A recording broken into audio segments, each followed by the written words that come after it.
And welcome everyone to another exciting adventure on Riding Through the Unknown. Today's show is a little bit different than a normal show that I do, and some of the guests may be coming on shortly.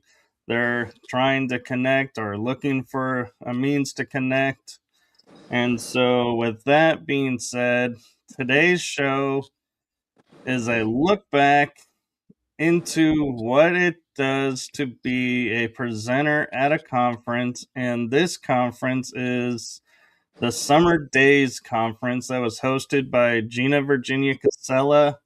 It happened on June 13th. As I trying to think of the date, you can see we're all still kind of recovering a little bit from that. But today we are going to talk a little bit about what it was like to be a part of the conference, what it was like pre-conference, post-conference. So thank you all for joining us. And without further ado, I'm going to turn it over to my guests to introduce themselves, starting with whoever wants to start.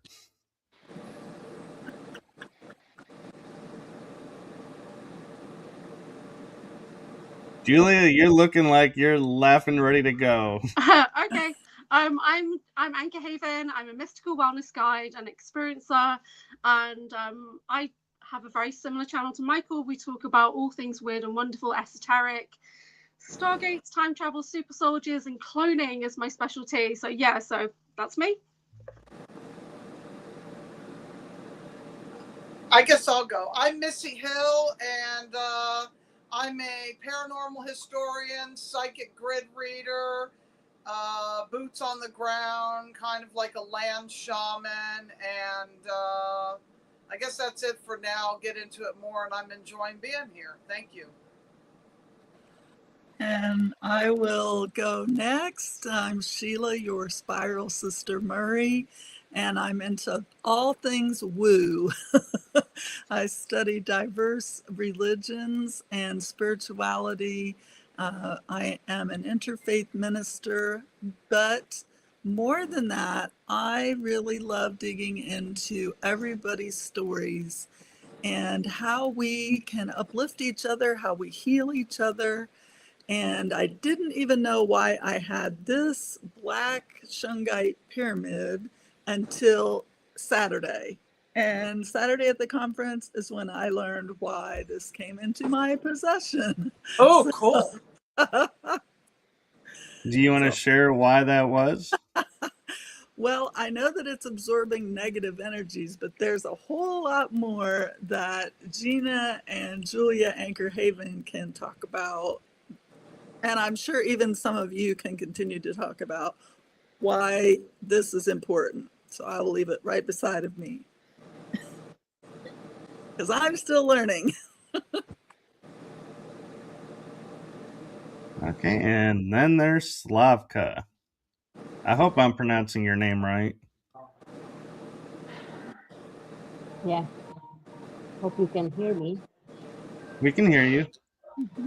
Okay, so it's Slavka The Natural Sentient, and then into everything that you ladies already mentioned, and anything that is beyond like ordinary human comprehension, a lot of mystical stuff, viewing stuff, and emotional healing, emotional medicine itself, also gridwork, so a bit of everything.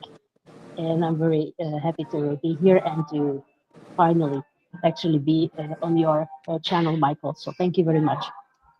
Thank you. And I want to just comment really quick that I'm bringing a unique presence to this conversation because I was a presenter in the March conference, Promise of Spring. So I know what these speakers went through. And so that's the perspective I'm going to be bringing forward for this panel show, and where my topic and questions will be coming from. And so first off, What was it like for each of you to get a message from Gina, or to reach out to Gina and say, hey, I want to be a speaker. Can I be a speaker? Well, So go ahead. okay, sorry. She asked me to be a speaker and I said no. I know, because I don't actually, I do lots of talks about mystical wellness. I present all over the UK and everything, but talking about, I knew the next talk I did would have to be about super soldier weird stuff. So I said no until she came back, and eventually I said yes. So there you go. Yeah. Well, and I just want to chime in, Julia. Another question for you, piggybacking on that, is you are a podcast host and you do a lot of stuff on screen and a little bit behind screen. So what was it like to be asked as a speaker coming with that background? You know, I prefer organizing and hosting. I do. I'm not going to lie. I really do prefer being behind the scenes. So I crew at events, so whether it's shamanic festivals or like the Disclosure Festival coming up, I'm crew. That's what I do. I work as a publicist and things like that. I am the crew. I don't like being put forward. I do mind body spirit events because it's an opportunity to connect with people who are newly awakening. And I see that as a big part of my priestessing journey. And that's my service work. So I kind of give that back. But I don't really like to be the guest. I don't really like to be the speaker, especially when you're being recorded and stuff like that. I don't really like it. I teach a lot. So I use PowerPoint. There's nothing new to me because I do teach on Zoom. But yeah, it was uncomfortable because I prefer to be the crew. I love organizing. Yeah, that's what I do. Yeah. Okay, and Sheila, you were wanting to chime in. Well, so Gina and I know each other from the Bruce Lipton group, and she's seen me on live with Bruce several times in the group asking him questions. So I don't know, I think we just resonated with each other, and she reached out to me and asked if I would do the keynote. And I think it was pretty early on in the collection process, but I really didn't know what it was going to all be about. I didn't know Gina that well. I had seen her as well on Bruce's show asking him questions. So I knew her, I knew of her, but only tertiary, knowledge, not anything in depth. And so she and I had I guess an interview, and we did that live on Zoom, which I really didn't know we were going to be live on Zoom when we did it. So it was just all really ad hoc. It wasn't really prepared. And when I said yes right away to the keynote, because I had just finished my 5th book and I wanted to get that information out to as many people as possible that were in love with this genre, shall we say, maybe woo or all things fringe. I don't know what we call ourselves now. I'm open to hearing more about that. But yeah, I was all for doing it. But like Julia, I'm used to having done PowerPoint presentations and things for years in my job. But when it came time to talk about myself and about this book that means so much to me, it was very personal. And there was some journey work involved for sure. So I love the growth that comes from all of that, though. So I was keen to do it, but it was challenging. It had its own sets of challenges. Thanks for asking. And did you feel extra pressure because you were asked to do the keynote and not just a presentation? Well, yeah, and looking back, I probably wouldn't have made it so much about the book, like almost a sales spiel for the book. I would have made it more about who I am as a person and what I feel my mission is and the message that I really want to get out. Although that's imbued within the pages of the book and it came up, of course, I found myself rewriting that presentation just because of that, because I started with one idea in mind and then I realized it was really more about just sharing the broad strokes instead of trying to sell a book. Yeah, very cool. And before I start and go to Missy, I just want to say from my heart to you all, you guys did phenomenal. Don't think any of your presentations fell short. They all were great and exactly what was needed in the time.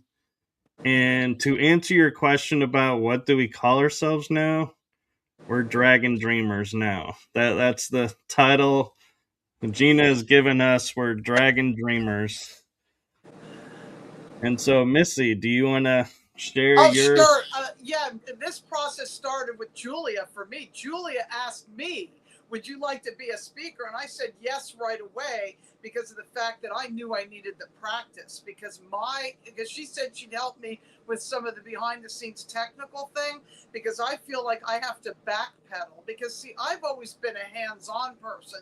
Yes, I learned how to type and things like that some, but I've never even had a desktop computer in my life because I travel so much. So, and when I've been a tour guide, I do it the old-fashioned way, which is using cue cards until I have something memorized, because I did the Biltmore Village Mystery Tour, which is part of Haunted Asheville, or when I took people out before on presentations, I would do it with no notes, basically tell my stories, and I'd be using my third generation night vision goggles, even though when I was on those cruises, the main person that put these together, she wanted me to do like a presentation and get up with a PowerPoint, but that's something I need to learn how to do because in my life, I don't know whether I should be proud or crazy to say that I've never used Microsoft Word in my life. I never have. I went straight to the AI stuff. So I bypassed all that. And now I'm getting frustrated with AI. I've already had Grok lose a bunch of my stuff for my book. I mean, I have handwritten notes for my book on receipts. I've made recordings. I have emails sent to myself. I've had it in Grok. I've had it in ChatGPT. I have it up here. But how do I get this story in congruence? I need some technical people to help me with this, so I can help you with technical admin. I am a technical admin from construction background and things like that. I can help you with that. I'm a quality auditor, so I can do quality management, so I'll help you, don't worry. Yeah, so and writing in Word, I can help you with that too. Yeah, so, and now I've decided to put myself through even more stress after this. The energy of the summer solstice, the energy of the movie Disclosure Day, bases, even though I'm not going, Summer Daze, I'm feeling all of it, right? And I decided, okay, I'm going to make myself learn how to do this StreamYard because I ended up getting the upgraded version because when I signed up for StreamYard, they said I could have it for $1.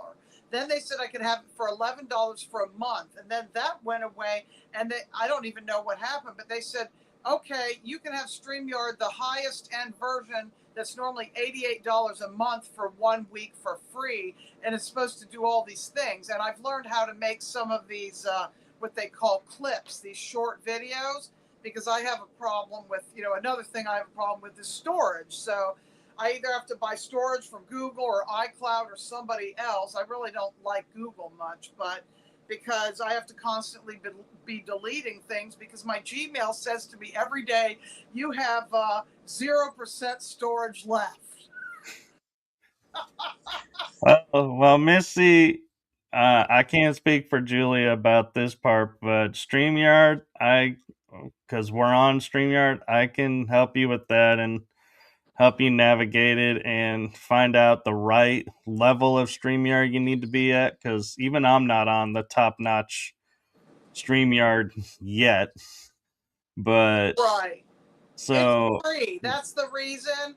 And it's kind of like press buttons to figure it out, but I'm going to be downgrading in the next couple days. So what I was wondering is if I just go to the free version for now, will I lose everything until I get oriented? Because I'm going to be traveling. I'm going back to North Carolina a week from yesterday. And then I've got stuff to take care of. I need some me time. I got to do some hiking. I got to get in the mountains. I got to get grounded, get my feet in the rocks and the water and all that stuff. And then I'll come back to doing shows, but not at a pace like Rob or you or Julia, I'm not going to keep up that pace. Maybe at certain times when I feel the energy is propelling me. Like this was like, I feel like a hurdle or climbing a mountain or something that I actually had to do. Like something was propelling me and pushing me. Do it, do it, do it. And you learn eventually, but how many times, because somebody reminded me yesterday, go to YouTube Studio. I forgot I had YouTube Studio. It's like I had downloaded it and I've used it, but I didn't remember. So it's like, all these things, they'll eventually click for anybody new to this, but it does take a minute. It does. It does, and I'll be honest, I forgot about YouTube Studio until you just mentioned it, and I was like, oh yeah, there is a studio, isn't there? I don't use it myself, but But let's that's how you make the changes. So, like with this live stream, I put your name in as Michael. I'm not gonna want to keep the title Michael because it's your show, but it has a title, so I have to go in through YouTube Studio and change it. You can't change it on YouTube. You can't, because I spent an hour just on that. Why can't I change this? Because you have to go to YouTube Studio and do it. If you don't do it, I can, but I have to go to like my live tab, and then there's a list of videos in the live tab, and then you just click on it and it lets you edit. So every time I go live in the morning, it saves it as private every single day, so that I just go into the live tab. I don't go directly into the studio. I just go to the live tab, and there's options there to do that. I gave up on StreamYard. I think it's shite. I really do. And it messes with my internet all the time, right? And I think it's not very encrypted, so we get targeting handling through StreamYard. I know Slavka's had trouble recently, and so if there's something else out there, there's OBS, and I would like to be able to use OBS. Tennessee, Kentucky, Bigfoot have been trying to get me onto OBS for the last 6 months. No, Jason talks about it, but I just don't know how to use it. It's dead high tech looking for me. So anyone who can use OBS, I think we might need some help with that. Well, Zoom, you might have to uninstall and reinstall it. For me, it was going to be easier to try this free StreamYard than do that. But not that I don't want to use Zoom too, because I still don't know how to get a virtual background with StreamYard, but I do with Zoom. But I do have to uninstall it. I know that. So I didn't feel like messing with that either. Yeah, Zoom doesn't work for me because I can't get everybody to stay on the screen together. It always will put the speaker full screen, and that just annoys me. So, Slavka, do you want to share what it was like for you? Yeah, thank you.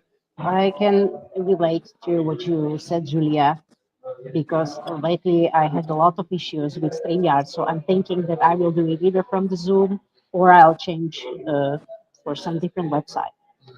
So, and going back to your question, Michael, I got to know Gina from Rob's tribe. So I think we met all basically there.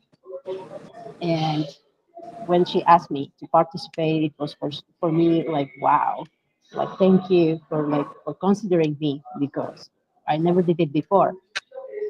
So that was something like a very nice challenge for me. Like, okay, I think it's time to get out and speak out. So I felt like, okay, I'll share my story medicine, that healing through the learning self-love, through the wisdom of wounds. And I was used to do the presentations before when I studied at university, but then it's been long years since I did it last time. So anyway, I decided not to do that because the topic for me was like, I didn't need to really to put any background.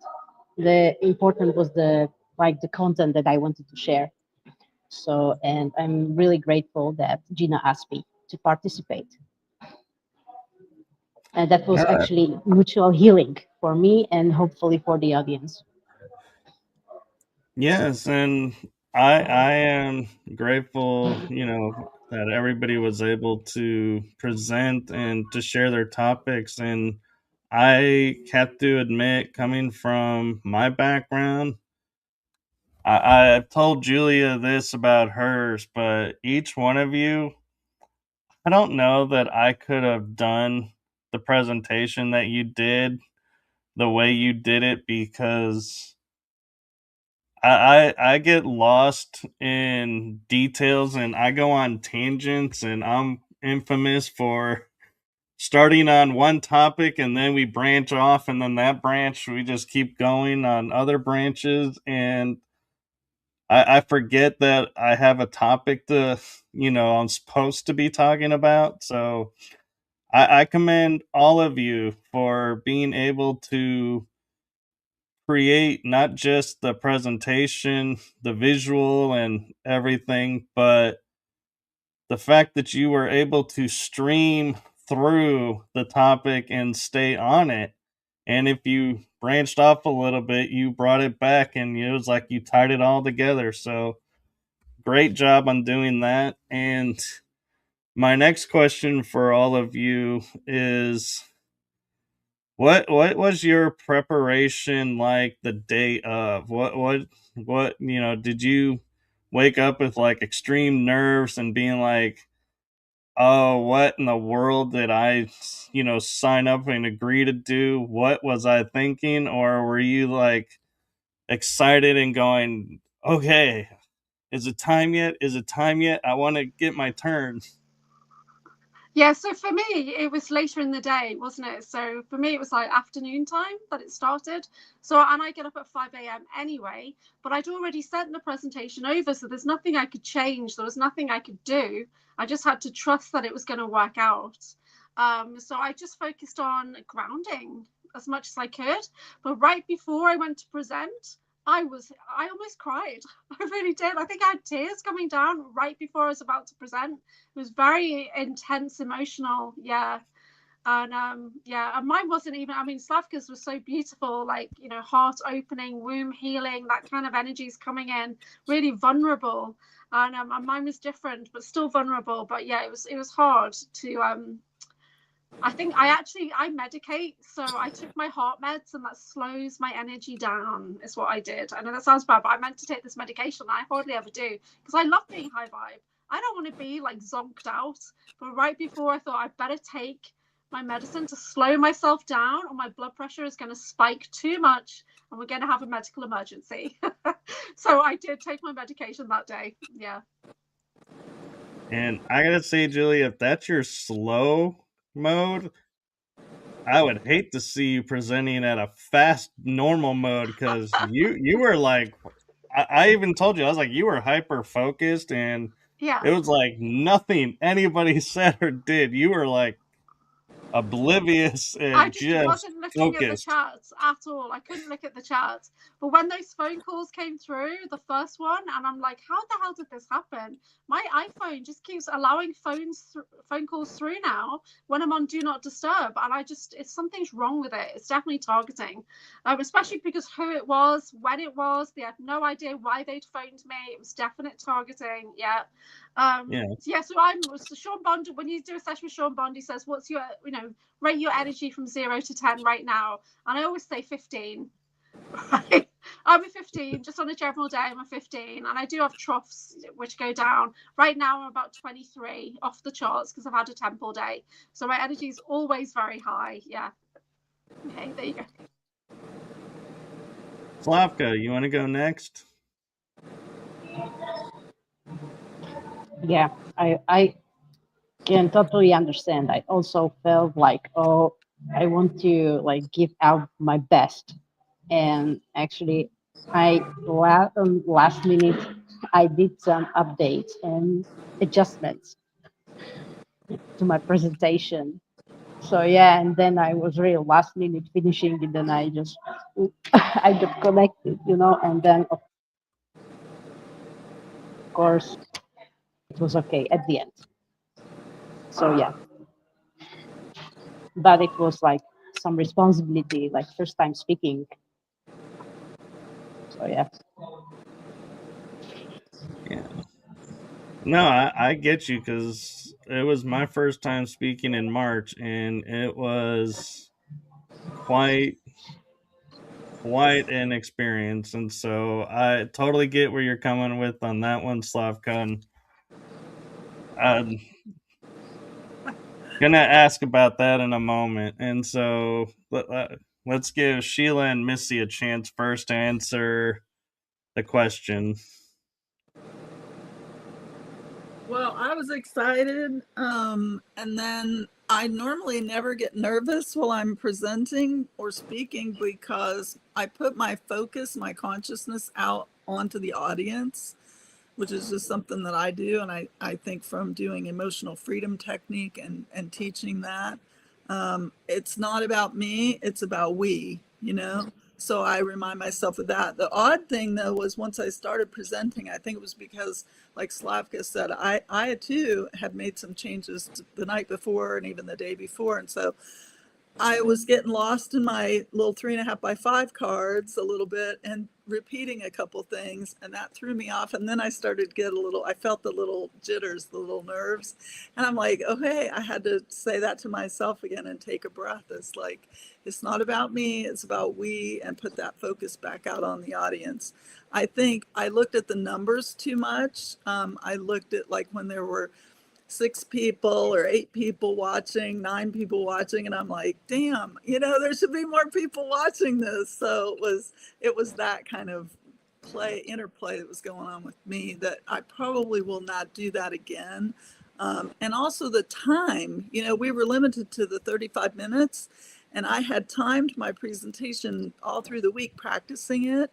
And I never went over 35, but I'm like you, Michael, and that I will spiral too. So I let spirit in. And so if something just needs to be said, it's going to be said, or a story related, especially if I've just heard someone speak. And then I want to relate to them, not in an ego way, but just as in we are a community.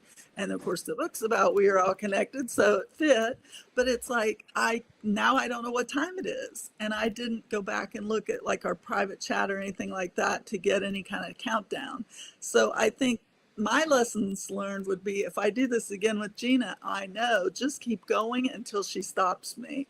Get my presentation in, but then just go in and kind of do the little, what do we call those embellishments, to get the little bits in, the little things that the other little smaller messages maybe, but points that we want to make before, so that we're not, I don't know, I just need more practice maybe, so that I don't do the spiral tangents, but that I can put them little flourishes. That's what I was trying to think of at the end, when I have a little more time, because I think I ran through mine too at about 17 minutes or so. Then we went into Q&A, and I'm like, I'm not supposed to have Q&A. The keynote doesn't have Q&A, and that threw me off, But I wish I'd been keynote, so I didn't have Q&A. Oh, everybody gets a Q&A. No, she specifically told me I would not have a Q&A as the keynote, that was one of the benefits. And I was like, oh, okay. I mean, I thought I kind of like this Q&A actually, so. See, I learned something new. And Missy, how about you? Well, I remember that first interview that I did with Gina, and that was over 2 hours. And I did one with you, and I've done so many with Rob, and then, Slavka, I'll talk about yours after. But so I was thinking initially, like, I don't know what I'm going to do and what I'm going to say that hasn't already been said over and over, like on Typical Skeptic and all these places. And then I started brainstorming one time when I was in my hot tub. And, first of all, I thought I was going to be doing this from North Carolina because the Wi-Fi wasn't, the situation with the Wi-Fi, not having it in certain places and this and that. But now we have this great Wi-Fi that they actually offered for free to change to AT&T, right? To have this AT&T, which I never liked AT&T, but they said, we're going to, give you this free for 3 months and all this. So, and how they were going to hook it up. But anyway, it got hooked up, and it's really good. And I even have it down where I am right now. So that changed. And then Ron was able to be a part of it. And I usually brainstorm when I'm in my jacuzzi tub. And I was thinking, I want to give the people the experience. I don't want them to just hear me talk, because I can be diarrhea of the mouth and talk for 3 hours. And of course, like you, Michael, circle around. So maybe you need to be on my show so we can go all over the place and go nowhere at the same time, then circle back around to the beginning. So Slavka, it was when I was on your show. After that, I'm like, you know what? After that, I created the meditation, and I remembered I sent that to you, Julia, and then, and the one reason I wanted to go last is because until the shit hits the fan, pardon the expression, at the very end, I really don't know what I'm going to do, because I thought I could end up winging it and not do any of what I prepared. I didn't know, but originally I thought there's no way I can weasel this down to 35 minutes. Well, I know that I created one meditation, and then I said, you know what? I need to create the other meditation, because it ended up being about a clearing of how we're all, you know, that interconnected thing. You know, that was the message from everybody pretty much. And then the whole thing with the pine tree forest, that was synchronistic. But this whole thing of like, if I'm giving the experience of all these places I've been, and I see how they all connect together and what it means, like if we're focused on Atlantean timelines, which, you know, Soma ARah brought up Atlantis and all this stuff, I'm like, well, how do I give the experience? So that's why I did the meditation, and then I made a few notes, which I thought I may deviate from, and then I did a meditation at the end, and then it turns out I had 3 minutes extra. And I welcome a Q&A, because this way I go by what people want to hear me talk about instead of what I think people want to hear. Right. And so one question I want to ask all of you, and believe me, there is like no pressure to this question at all, but do you feel coming from first time presenter to presenting on other occasions, and Soma has just entered, so hopefully she'll be coming in. And there's Soma. Hello. Welcome, Soma. Hello. I finally got in. I'm so sorry. It's all right. You made it. That's the important part. And so I was just about to ask the question for everyone, and Soma, you're welcome to chime in as well. Is being from a position of first time speaker ever, or presented at other, present conferences, did it put you more at ease having the backup presentation that you had to create for Gina, or did it add more pressure to everything and you were like, I wish I didn't have to do this, but okay? Yeah, I can speak to that. Honestly, there was so much healing that went into that backup voiceover and everything that I really wish I didn't have to do it, but I understand why she asked us to do that. And so I think going through that really did, I went through a big transformation, like trying to record my presentation with the voiceover. And then when I got it to 43 minutes or whatever it was, and she said to me, cut it back, and I was like horrified. She's like, cut it back or I'll do it for you. And I was like, no, don't touch my testimony. And you guys know, I left quite a few voice notes to people saying, oh my God, I'm freaking out. I even left a message for Drago Ray, said, I'm freaking out because this is going on. I only have 35 minutes. He's like, well, you've only got 35 minutes. That's insane. Because we need a minimum of 2 hours to 5 hours to talk about super soldier weird stuff, right? He won't go anywhere unless they give him at least 2 to 5 hours. That's it, because it's just not possible. So yeah, so I'm quite proud of the fact that I did cut it down, but it probably didn't make any sense whatsoever. So hopefully I'm talking at basis this Sunday, and I should get 45 minutes, at least 45 minutes. Yeah, if I can. Yeah, I just want to take a moment to ask Soma why her hair does not look like mermaid when she sent out a video of mermaid hair. What was that about? Oh, okay. It was right, because I was like, oh my God, Soma's looking sexy. Like, mermaid sexy. What's going on, right? You look Well, great. it's filters and it's hair pieces and makeup and all of that, and hats. Well, your hair looks lovely as it is now as well. Thank you. Thank you. And who wants to chime in next about the pre-requirements to the conferencing? I'll go ahead and go to get that part over with. No, initially I thought it was a good idea, I understood, but because of the situation with that day, the service and like Wi-Fi, I actually went somewhere else to do it at a restaurant under their pier, because I was doing it from my phone because I was having all these tech things, but Gina's just so loving and patient and wants, me to succeed in all this. Like, the funny thing is none of what I presented for that backup did I use at all. So that was the other thing. I mean, she thought it was great, but I was like, cut that. No, that's ending up on the cutting room floor. Slavka?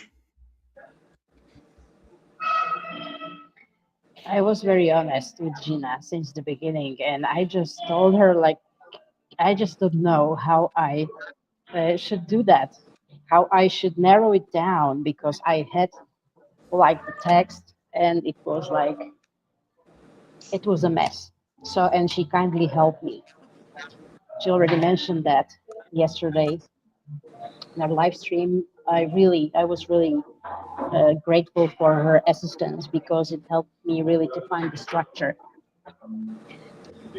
so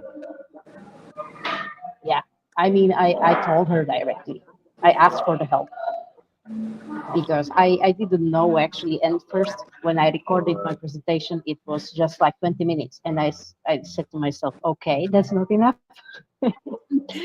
So that's why I did last minute changes, and that really helped me. That she was very, very very nice, and she found the time, and she put the effort to really to help me narrow down the presentation. And that's actually, there I felt my grounding, that I was like more calm, because from that moment when I knew the structure, I was just like adjusting, um, on the sentences itself, but I knew what I want to what to share. So I'm from, like, she was very, very kind to me. She is very kind. So I'm grateful that you were able to get that help. And Sheila, are you wanting to go next? Yeah, I mean, I think because of her teaching background, Gina is very knowledgeable and giving in that regard. So I'm really glad to hear that, Slavka, that she helped you. I was similar, that it was hard to kind of break things down into those little bite-sized chunks, because the book is 600 pages and there's just no way. The whole thing just blew up on me, because the more I researched and experienced life over the 20 years, I was taking notes and documenting, and that's what became that book. But to give a presentation on it is just a nightmare, because where do I focus? Do I just pick like three of the 21 chapters and focus on and then I didn't want to read a portion, because that's doing disservice to the rest. So then the whole point became, okay, it's a whole, just like we take a tree as the whole thing. What am I going to focus on? One branch, one leaf? So I just tried to do the broad brush, but I didn't want to be so rigid that I was just reading everybody the table of contents, because that would have just been boring. So I tried to mix up a little bit of life experience in there with it, and teaching too. But yeah, I mean, it was definitely a challenge. And the nice thing about that, though, is, and I think I'm hoping Julia will discover this at Bases, is that because she went through that process, when she gets to Bases, it's just really going to flow so much easier, because now I have 2 or 3 others scheduled for July, and I'm not concerned at all about them. Although one of them is at a Unity church, and I know they're going to want to kind of hone in on the spirituality part, which is okay, and I can do that. But yeah, they're particularly interested in pretty much the same presentation that I gave here, except just with the additional deep dive on the spirituality. And I'll have more time with them too, so that'll be good. I think if I just didn't think about the time limit, I would have been fine, but I focused on the time limit a little bit too much. You know what my husband said, Sheila? He said, I bet you spoke at a Unity church and you would be a great minister for a Unity church. He picked up on that right away before I did even. I know, I read that in your comments somewhere, Missy, and I love that. And tell him thank you for me. I really didn't have that desire, because I'm more drawn to that interfaith movement. But and I know unity is, but it's just everybody's got their little bit different bend. But yeah, so I have a friend named Joran Opelt, and I'm going to send you his information because he's in Asheville. I'm pretty sure they moved. Oh, from okay. Florida Yeah, to I used to go there because there was a dowsing community there. Yes. I've done some speaking, and I used to do some of their theater things way back. You That's know, awesome. you know, and be involved as an outreach. You know, that's a place to actually do events and things like That's that. really what I We want. got to talk about some of that stuff. Some of us have just been overwhelmed these past couple of weeks. Yeah, no kidding. Soma, do you want to share your thoughts about not only the requirements of the prep, but what you've felt about leading up to the conference? I thank you, Michael, and hi everyone. I'm sorry it took me so long to get on. I tried 2 different laptops and then my phone as well. So really enjoyed the conference and really enjoyed the meditation that I did, which I thought was very funny because Gina said no channeling. So I was like, oh, okay. So what will I do? And then, of course, so I had it in my mind to talk about certain things like ascension. And then, of course, the Pleiadians very diplomatically did a meditation and not a channeling, which I thought was kind of hilarious. But to your question, Michael, I actually very honestly had a lot of resistance personally myself to doing the presentation, not the presentation, sorry, the pre-recorded video. But I'm really glad I did it because I think it added a lot to my own experience is the wrong word, but it added something to my bow. It added another thing that I'm more comfortable to do now. But I did have a lot of resistance to it. And a part of me was like, oh, you know, most people don't want this. But then I thought, well, you know, is it worth it? And I thought, yes, it is worth it because it's it'll be a good experience for me to learn how to do this. Not something I've really done before, but I came away feeling good about it, and I came away thinking that Gina is right to do that, and I know that she has experience as a school teacher, so I really felt that energy from her with, you know, asking for the presentation, and I came away seeing it in a very positive light.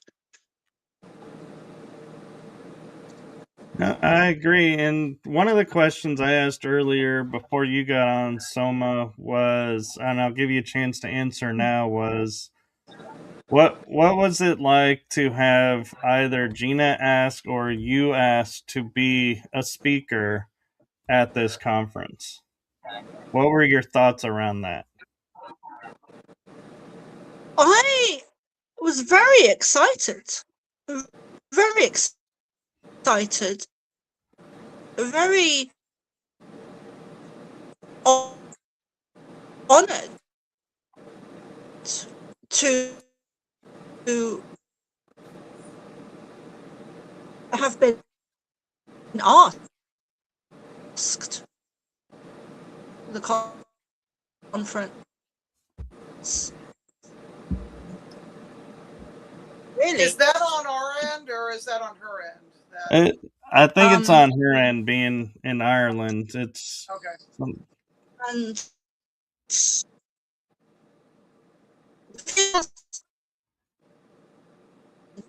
it just feels like I'm part of unity, you know. And I love that. I love connections. I love the family.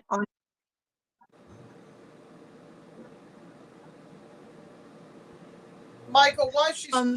So yeah, I love the unity, the connection, the family feeling, the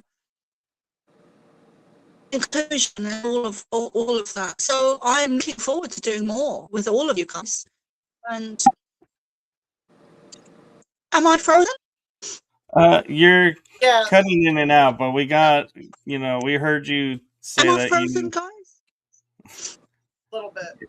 Yeah. There's a little bit of lag and a little choppiness, but we heard you say that you were excited, honored, that it felt like family, and you're looking for, enjoying the connection and doing future conferences with all of us. Michael, I have a technical question. Yes. I have a technical question for our viewers right now. They want to know how to get into the chat. So if you go onto YouTube, if you're watching through YouTube, there's a live chat button, and you click that and it'll bring in the chat. If you're on Facebook, it's once you open it, the chat is you leave a comment and it shows up as the chat. So they both interact. Anywhere else, I don't know how that works. Those are the two main places that I get. Julia, is there anything I missed on that part? Because you do the chat rooms more than I do. No, I just go direct to YouTube. So we do have a nice gathering of people on Michael's channel over there. So that's where I've been having a look. I do have to go in a minute, guys, because I've got my evening wellness group, my Awakened Wednesday group. So, but it's so lovely to have experienced this with you guys. It was a really positive event. I know we all got a lot of healing. And for me, yeah, you're right, Sheila. It was great to be able to do that run through before I hit the Basis conference this weekend, and to get feedback from everybody. It was so good.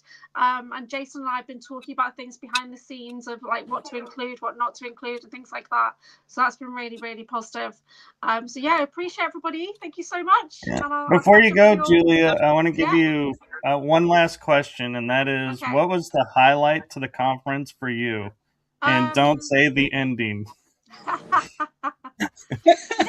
actually, when Starseed Lolo was doing some kind of sound experience or something, I passed out.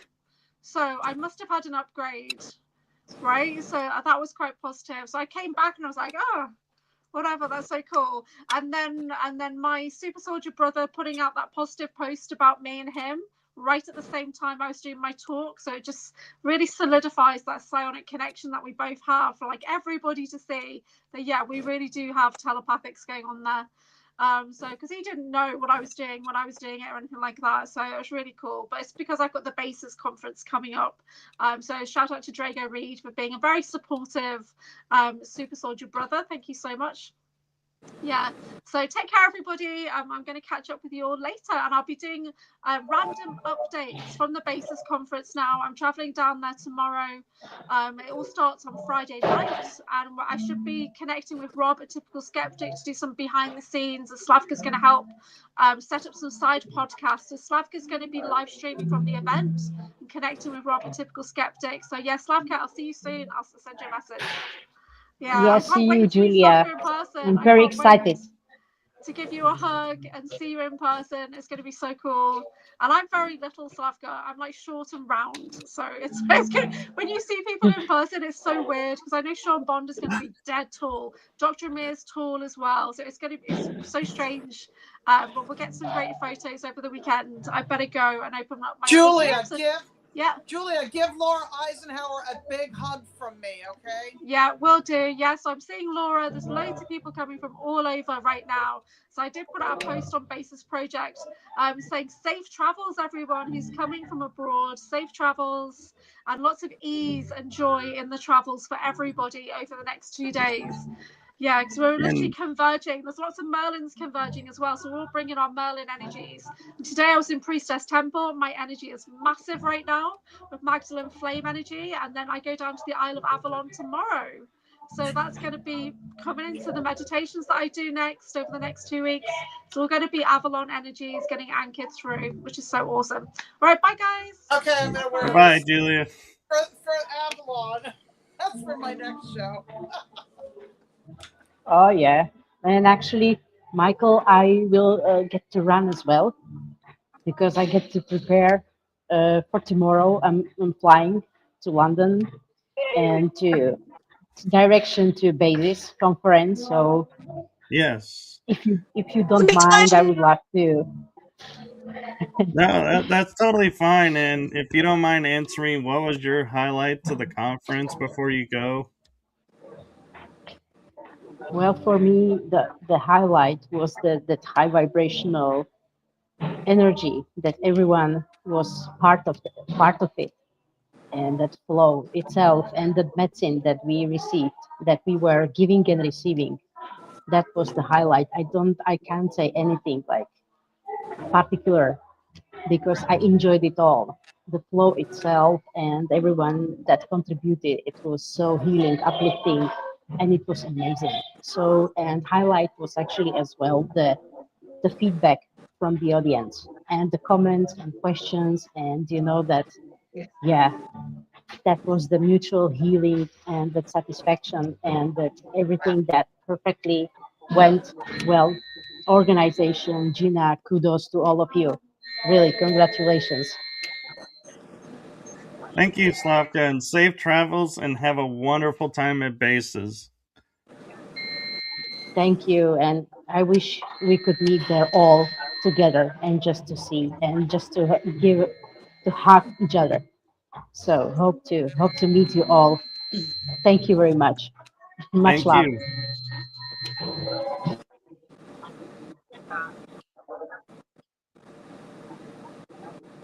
Okay, and there we go. So, Soma, what was the highlight to the conference for you?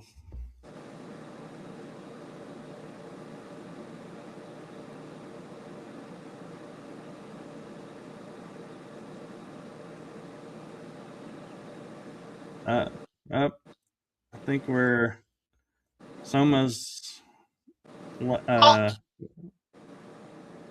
I'll go ahead and go, Michael, because I'm gonna have to sign off too, because I got another show coming up. But you know what, one thing I think the highlight is the interconnectedness of all of us. I did do a little multitasking while I was, in the conference and listening to people. I was actually making sourdough bread. But when that blues would come on, every time there was a break, I would be dancing to that blues. I was loving that. I was like, how did she get this music? It's not copyrighted music. So that's kind of a thing that stands out for me was the in-between music, and the videos in between and just the reinforcement of being like in that pine tree forest. But I want to give a shout out to Wizard Whitkiss and Kentucky Bigfoot and Eric and Jason 420 and Dan and all the different people that I'm seeing in the chat that are coming up. Say hi to all of them. Yes, and so thank you for that, and thank you all for coming on. And if have a wonderful trip, Missy, and I look forward to having you on my show more often, and I will definitely come on yours. And I'm like you. I have a magical sense of when on show I can go off tangents, but bring it all back at the very end to where it all fits into a nice little box, and everyone's like, "Oh, well, this all is, on topic." Actually, it's like, yeah, it's amazing how you can do that sometimes. What I don't know when I leave the show, I don't know what to press to even leave. So there's an orange button on the bottom, orangish red. Okay. Yeah, I got like 5 minutes or so, and then but when I feel I need to go, I'll just be watching the time after Sheila goes, and we'll see. But at least I know what to do. Okay. Okay. Yeah, thanks so much, Missy. My husband wants to talk more about the Sasquatch and the Bigfoot, so he's into all that, right? That song. Oh my God, that song he did is a hoot. Tennessee, Kentucky, Bigfoot would love that song. I'll have to send it to him. Oh my God, it's hilarious. Hilarious. Yes, please do. Yeah, and he's into the UFO and alien, and all that. But I think, and that's why I asked Michael earlier. It's like, what do we call ourselves? Because I get the Dragon Dreamers, but it's not real descriptive of what we talk about. Like we talk about a pretty broad range of topics. And so the only word I could think of was fringe, but fringe kind of has a negative, or at least in some of my circles, it has a negative kind of connotation to it. So I didn't know if, like, how would I describe this group? And someone actually, one of the first comments today, somebody asked that, what is this all about? Well, heck, I mean, it's about a lot of stuff. It's about epigenetics, because we talk about health and above our genes. It's about science because we get into metaphysics. It's about conspiracy stuff, It's about a lot of things. And so that's kind of why I was asking, just because he was kind of walking through during the conference going, well, that person's wacky and that person's a nut job, and and I'm like, so are we. So how about this for you, Sheila? Dragon Dreamers Collective. we can call ourselves the collective of we because we are a collection of stories and experiences. So it encompasses everything, and it doesn't have, well, it has somewhat of a reputation, but I think putting Dragon Dreamer in front of it might make it a little less, people feeling uneasy about it. Just a thought. Well, and I appreciate that, Michael. I'm just laughing because the word mixed nuts just dropped in when I said that.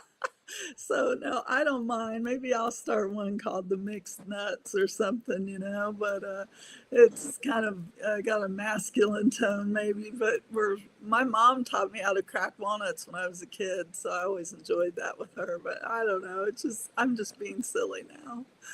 or we could call ourselves, what's a way to put it, the Unexplainables. I like that. We talk about stuff that even we have a hard time explaining, and topics that are usually unexplainable, and that's where we go. Right, it's mystical, it's energetic, like Kreskin, which I loved the Twilight Zone as a kid, and Kreskin and those shows. So I watched like what was the one, Dark Towers or something about the vampires. I would watch that, but I wasn't as interested in that as I was. Oh, Dark Shadows. Dark Shadows, that's it, yeah. But I wasn't as interested in that as I was the Twilight Zone and Bewitched. What would be interesting for you, Sheila, is to go back and watch it now. Yes. And see if it's more interesting to you now, knowing what you know now, or it is just as interesting. We bought the whole Twilight Zone DVD series, and we've watched it all through at least once. We're going back through some of them now, but the Alfred Hitchcock stuff too, just for the cinematography, if nothing else, because it holds up after all these years. But those stories, they just got in me, and you're right, unexplainable. That's a good word for it, Michael. I like that, because there were lots of those stories that were unexplainable. Yeah. Yeah, and I actually stumbled on a show, and here we go on a tangent, but when I was getting, one day just flipping through channels, all of a sudden I stumbled on this show from I think it was the 60s, maybe the 70s, called One Step Beyond. And I was like, what is this? And when I started watching it, I was like, this is a paranormal show that predates any paranormal show I've ever seen. And I was like, this is actually interesting because they give you a crime or something that happened, and then they go, well, now we're going to go one step beyond, and they show what led up to the events, and then the event and what came of it. And so it was like, oh, interesting. So yeah, I need to find and see if those are, if they ever were put to DVD, and if somebody, like Amazon has those, because that's an interesting show. If you want to get into like some interesting topics, they pushed the envelope back then, in my opinion, and I wonder how many people even know that show existed. Yeah, well, Eric put that in the chat too. I love One Step Beyond. Now I've got to look for that as well. So we'll send each Do you other have the link. Roku? No, we don't. Oh, because I was going to say, I know Roku for a while was carrying it. I don't know if they still do. Okay. As being a free, you can watch it, but... Well, and I'll tell you, I've been searched, so the folks who are still watching too, and you, did you ever listen to a radio show called, I think it was CBS Mystery Theater? But I have searched for it and I can't, like, I can find, I did buy, somebody actually had one for sale, a thumb drive years ago, but I've been going through, there were hundreds of shows. I went through them all looking for one that was, it didn't have terrarium in the name. And so, spoiler alert, it's about people living in a terrarium. But when I listened to that show, I was hooked. I was like, I had to listen to that radio show. I think it was on every Saturday night or something. Even as a teenager, I was just addicted to that show. And so I have some of the episodes, but I'm sure not nearly all of them. Yeah, I'm not too familiar with that. Wow. Okay. Well, if you ever come across it, or if anybody, Wizard or anybody else knows, or Eric, let me know. Send me a, put it in a comment here, or catch me on Facebook Messenger or something. I would love to get a hold of that for my granddaughters, because they're all into this too. Yeah. It's not too scary, but it makes you think. Well, since, here... Tennessee says CBS Radio Mystery Theater, aka Radio Mystery Theater and Mystery Theater, sometimes abbreviated as CBS RMT, is a radio drama series created by Hyman Brown that was broadcast on CBS Radio Network. Well, that'll help narrow it down for people if they're looking it up now. Yeah, that will help. Thank you. And so, Sheila, what was the highlight for you for the conference? Oh, I think just meeting a whole new group, and being included in this circle of, well, I was going to say Gnostics, but, yeah, I mean, we're seeking gnosis, right? We want to know. We want to experience and live through these things, not just read about them. So I think that's it. I loved everybody's presentation, though. And so I even had to go back to spring and watch yours. I had to watch Alex Lipton's. Yeah, see, I know. And, just to have some idea again about what am I a part of, right? But I love it. It's like planting seeds in the garden, and sometimes you just don't know which ones are going to grow and what's going to come up. Yeah. Sometimes you forget the seed that you planted. But yeah. Well, for, because, you mentioned mine in the Promise of Spring, I when I had to do the presentation, making it, I had it, in my mind. I was like, okay, yeah, I can talk about this. I can talk about that. And then I was like, wait, I had to make a presentation. I was like, oh, and then I was like, how do I make these cards? How do I put images? And Gina was like, just, do it in PowerPoint. Well, so I did it in PowerPoint, and then I sent it to her. And then I said, well, why don't I save time and just remove the video on my end since I already sent it to her, and then I can just use this as mine. Well, then Gina messages me the next day and goes, there's no video. And I was like, excuse me? Because I had saved it both ways, with video and without. And when I went and looked, it removed on both. And I was like, oh no. So I had to re-record the entire presentation. And mine was timed to exactly 35 minutes. And so I was like, oh, I was watching it, and learning how to use PowerPoint in that way was nerve-wracking, because what people don't realize is when you're recording and you see what looks like a fluid video when you watch it, those are snippets.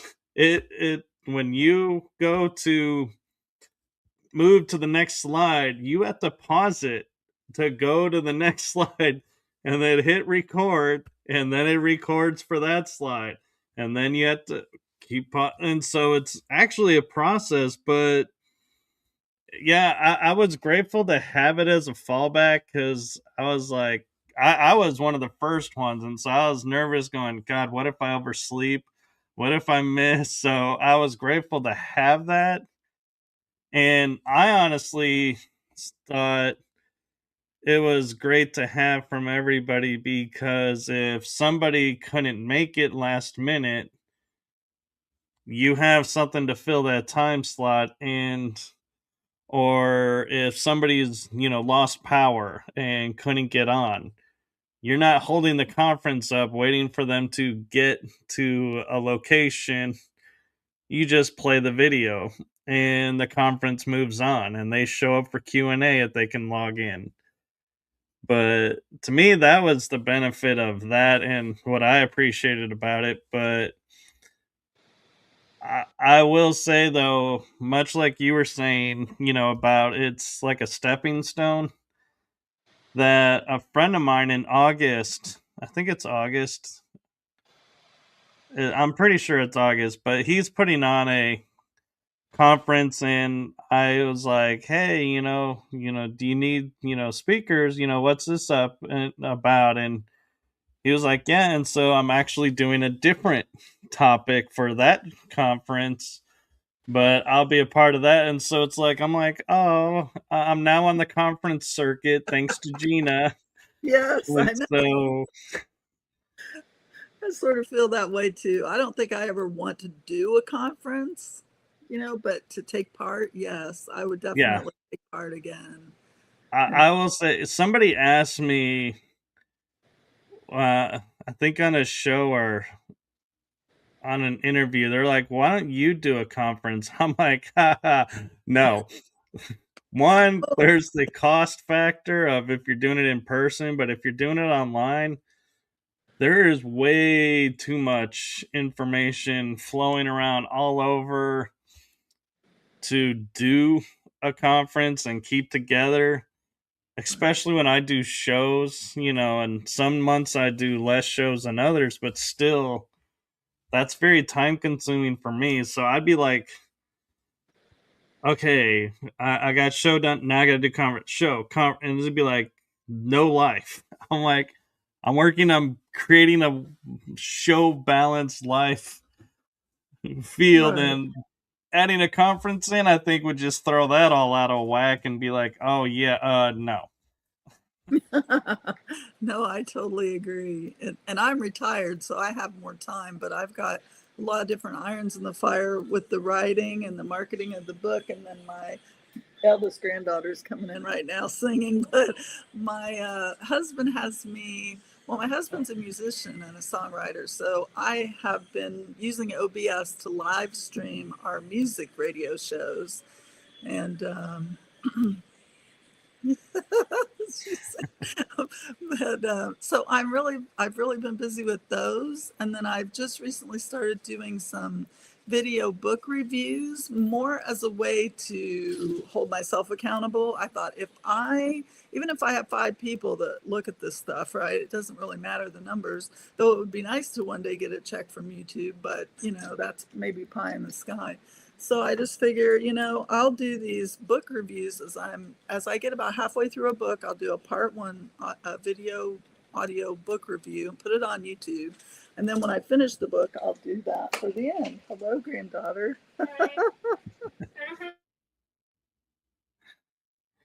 Well, Sheila, we can go ahead and wrap this up. And how about, since you're the one that's left, and I understand, life happens, and then I wasn't expecting to do like an hour and a half show anyhow. I was expecting an hour, so I'm like, hey, this is bonus after show time. Yes. But I'm kind of curious if you have a message that you would like to give to anyone who is like considering joining the speakership of the conferences with Gina, or anyone for that matter. It doesn't have to be just Gina, but just some advice that you would have for them to kind of boost them up, so to speak. Well, I think people just want more realness, more authenticity these days. And I know for us, we've actually followed some people on YouTube. I guess they're called influencers, right? But mostly they're just boots on the ground type of journalists, maybe pseudo journalists, but they're people with an opinion or a strong desire to talk about certain subjects. And what we love about the ones that we've followed since before the demic, shall we say, so 2019 and on, we've followed certain people like Peter Santinella, who travels all across the US. He's married to a Ukrainian lady, and but she's behind the scenes doing the editing part of his videos, and then he's the one that's in front of the camera speaking to people, and he's really connecting a lot of dots and taking us to places in this country, in the USA, that we have never been to before. And my husband and I both traveled a lot. So I would say just keep it real. Those are kind of the things that I picked up from watching these other influencers.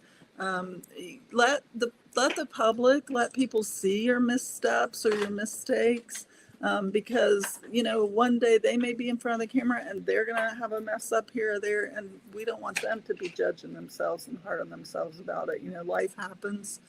So just go with the flow, take it easy, have fun, learn, maybe sync up, connect with the people that you have the most in common with and subjects that you're most interested in. And then use it, like I am now, as a way to hold myself accountable to doing some of the things that I want to do in this life, on this plane anyway, right? Read the certain books that I have on my bookshelf and that kind of thing. No, that's very cool, and a lot of insight into that. And I will say, for me, I would say trust your voice, trust who you are working with, and trust the process. Don't get in your head and say, oh, this is how it was done of this person or that person, so this is how I'm going to do it. Trust whoever's hosting knows, what they're doing and has your best interest at heart. So that would be my advice, and lean on them to, if you need help. And my little message to Gina is promise a spring and summer days were dragontastic, and I can only imagine and am excited to see what comes from the fall and winter conference. And I think one is Falling Consciously and the fall, and I forget the title of the winter one, so if you recall it, Sheila, chime in. But she's got them named, and I'm just excited to see, Gina, what you're bringing, what's going to be the energy and the flow for those.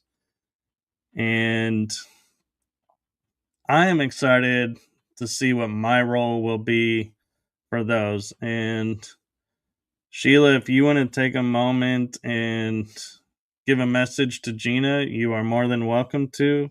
It's not mandatory. I was just scrolling back through my chat with Gina, and I don't see those, though I'm in agreement with you that I've seen them before. I know she's posted, it's probably in an email. So when you work with Gina in particular, and I don't know if everybody works this way, but you're going to get chat messages, you're going to get emails, and then they usually have a Facebook group too that they'll communicate with you through. So, but of course, anything personally directed to you, like dates, usually they'll have a calendar for everybody to take note of when things are due to them. Try to always live up to those due dates. It's really important for them on their end of things. And then anything that's in particular to you will usually come in as a chat or a specific personal email to you. But try to keep up and read what that person sends out, whether it be Gina or someone else as the administrator of the conference. Or even the team members, like in this case, it was Michael, but try to keep up with those because they're trying to be helpful and they may have instructions for you that are things that you wouldn't necessarily think about.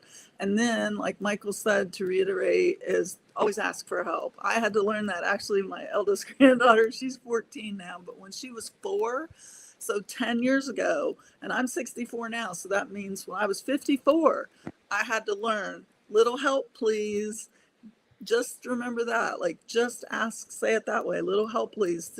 Because like Missy was saying, I never would have guessed that Missy didn't have the computer, the personal computer experience, because I've been in technology 35 years in my career. So technology to me is like waking up in the morning, you know, falling asleep at night. It's not nothing. Well, I mean, I have been challenged though, and I have questions about OBS even that I could ask Michael. But I have been challenged, but that's just because I'm usually an early adopter and I try to pick up technology as soon as something comes out and I check into it. But now that I'm retired, not so much. So StreamYard, being on the back end or the inside, whatever we want to call it, of StreamYard is new to me.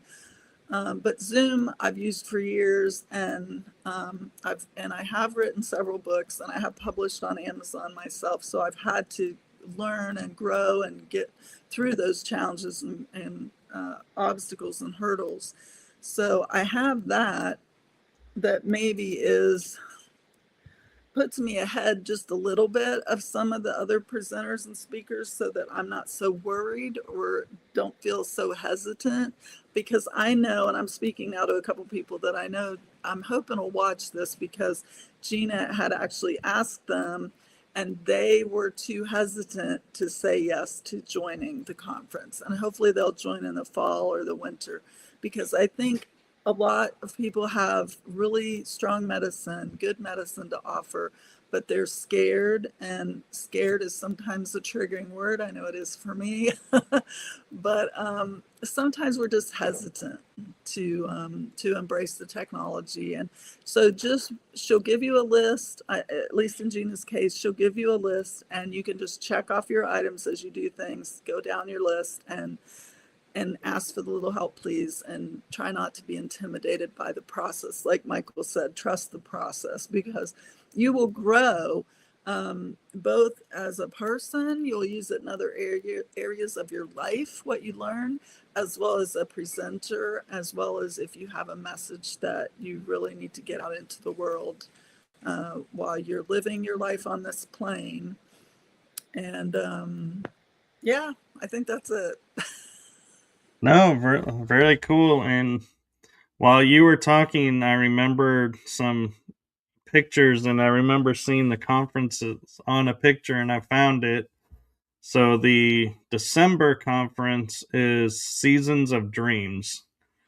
So you got Falling Consciously and Season of Dreams coming up. And so reach out to Gina Virginia Casella if you want to be a speaker or involved in some way with the conference. And also a quick note, and Sheila, I know you will agree with this. if you are an author that has published, reach out to Gina and you can be on Story Species, Story Medicine. And it is a wonderful, like, I think it's an hour and a half where you talk about the book, you share your book, and you get to read from the book. She may read from the book if you ask her to. And so it's a great way to promote your books. And she has questions that, honestly, there was one episode of Story Species I was on, and she asked me a question, and I was like, that's a really good question. I gotta actually think for a second about the answer to that. I was not anticipating that question. So she does a great job of promoting your stuff and building involvement of people's interest. And so I highly recommend, if you have one book, do one episode. If you have, like in Sheila's and my case, 5 books, do 5 episodes. And just, highlight each one. And she is gracious and a kind host and will give you the space to share and go where you need to go to promote your book. So anything you want to say real quick, Sheila, about Story Species, Story Medicine from your end? No, I just think that I ditto everything you just said. She's kind, gentle. Gina really wants, again, she believes so much in this idea that we all have a story to share and that it can be medicine for others. So if we never share it, then who all has missed out on receiving that medicine? So yes, just contact Gina, reach out to her, and get on the show, especially like Michael said, if you have a book. But you may have a YouTube channel that you want to promote or something too. So whatever your mission is and however you're trying to get it out there, reach out to Gina. I think it would be really cool, especially to find out, how many new people we have that want to share their story medicine. So thank you, Michael. Yes, and so I'm going to share my normal way that I end my shows, and this goes out to everyone who's been on who was on the show, to Laura, and to everyone who's watching. From my heart and the heart of my shows to you, thank you. Thank you for what you're doing for humanity. Thank you for being you, standing up and sharing your stories and participating. So we totally, truly do appreciate everyone in the chat room that comes in and shares and asks questions of us and participates. So thank you all. And with that being said, I am going to play the outro, and have a wonderful rest of the day, Sheila, and everyone that stuck with us to the end. And blessings to you all. And hey, look, we're almost at an hour and a half, so I ended up getting that show time. But on a side note, actually, I'm going to, as this is my show, I'm going to promote that every speaker that was at Summer Daze has or will be on my show with their own special episode. And I know a lot of you are saying, but wait a minute, Sheila and Slavka haven't been on. Just wait, July. They're coming on in July, so they will be on. And so I am totally excited to have them on as guests. And keep following this channel, because you never know when we're going to pop up with information for Falling Consciously with Gina, sharing it, and speakers may make appearances on my shows, and so you'll get to hear from them hopefully all before conference or after conference. We can delve a little bit more into their topics. So we'll see how it goes. But thank you all. Stay tuned. Follow along. And I will see all of you that are on my side of the chat room tonight for another exciting episode. And so blessings to you all and have a wonderful day, and we'll see you all later. And with that, I am now officially going to the outro. Bye-bye, everyone.